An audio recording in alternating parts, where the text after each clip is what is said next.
বাংলাদেশ 24 পরবর্তী স্বাধীন বিপ্লবী তরুণ প্রজন্মের বাংলাদেশ। এই বাংলাদেশে গত 53 বছরে ভারত যেভাবে সংখ্যালঘু কার্ড খেলেছে, এই সংখ্যালঘু কার্ড দিয়ে বাংলাদেশের মধ্যে আর কখনো হিন্দু মুসলিম বিভেদ তৈরি করা যাবে না। বিপ্লবী ছাত্র তরুণ জনতা আমরা ঐক্যবদ্ধভাবে বাংলাদেশকে রক্ষা করার জন্য আমাদের শেষ বিন্দু রক্তবিন্দু থাকা পর্যন্ত লড়াই করে যাবো ইনশাআল্লাহ। দিল্লি না ঢাকা, দিল্লি না ঢাকা, এই আজাদি না গোলামি, গোলামি না আজাদি, গোলামি না আজাদি, দিল্লি না ঢাকা। সবাইকে বিপ্লবী সালাম।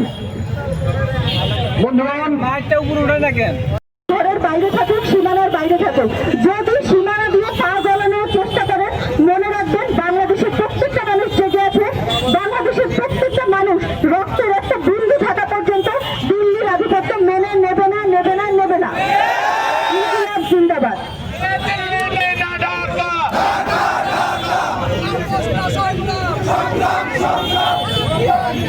বন্ধুগণ, একটি রাষ্ট্র কখনোই তার রাষ্ট্রে অবস্থিত অন্য একটি রাষ্ট্রের হাই কমিশনে হামলা চালাইতে পারে না। আমরা দেখলাম হামলার প্রায় 6 ঘন্টার বেশি অতিবাহিত হওয়ার পরেও দিল্লির পক্ষ থেকে কোন রকমের কোন অনুতপ্ততা লক্ষ্য করা গেল না। আমরা বাংলাদেশের ছাত্র জনতা স্পষ্ট বলে দিচ্ছি, দিল্লি যদি এই ঘটনার জন্য মাফ না চায় এবং দিল্লি যদি আগ্রাসন বন্ধ না করে, পরবর্তীতে আমরা যেমন করে পিন্ডির জিঞ্জির ছিন্ন করেছি, এরপরে দিল্লির জিঞ্জির ছিন্ন করা হবে। মনে রাখবেন, আপনারা আমাদের ভাই, তাদেরকে আমরা ভুলে যাই নাই। তাদের চেতনা, তাদের স্পিরিট এখনো আমাদের মধ্যে কাজ করে। সুতরাং আমরা লক্ষ্য, আপনারা লক্ষ্য ফেরানি হতে প্রস্তুত আছি। বন্ধুগণ, আজকে এই বিক্ষোভ সমাবেশে এখন বক্তব্য দিবেন বোরহানউদ্দিন কলেজের ছাত্র ইব্রাহিম নীরব।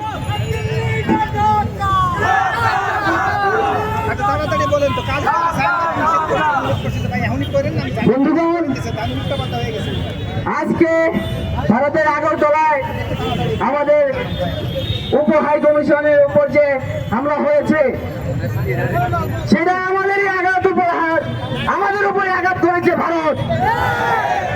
আমরা এর তীব্র নিন্দা জানাই। অবিলম্বে ভারতের হাই কমিশনকে জরুরি তলব করতে হবে এবং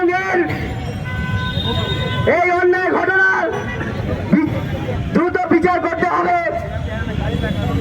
ভারতকে সাবধান করে দিতে চাই, বাংলাদেশের জনগণ হাসিনাকে দাঁড়াইতে পারছে, আপনাকেও দাঁড়াতে পারবে। দিল্লি না ঢাকা, দিল্লি না ঢাকা। ধন্যবাদ সকলকে। এখন বক্তব্য দিবেন ঢাকা বিশ্ববিদ্যালয়ের মেধাবী শিক্ষার্থী তাহমিদুল মুদাসসির চৌধুরী। বক্তব্য দিচ্ছেন তাহমিদুল মুদাসসির চৌধুরী।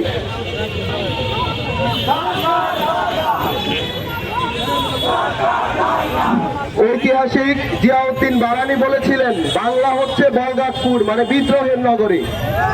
যখন দিল্লি থেকে এখানে শাসক পাঠানো হতো, তখন প্রত্যেকের বাংলায় আসার পর বিদ্রোহ করত। কেউ দিল্লির গোলামি মানে নাই। ঐতিহাসিক ভাবে আমরা কখনো দিল্লির গোলামি মানি নাই, কখনো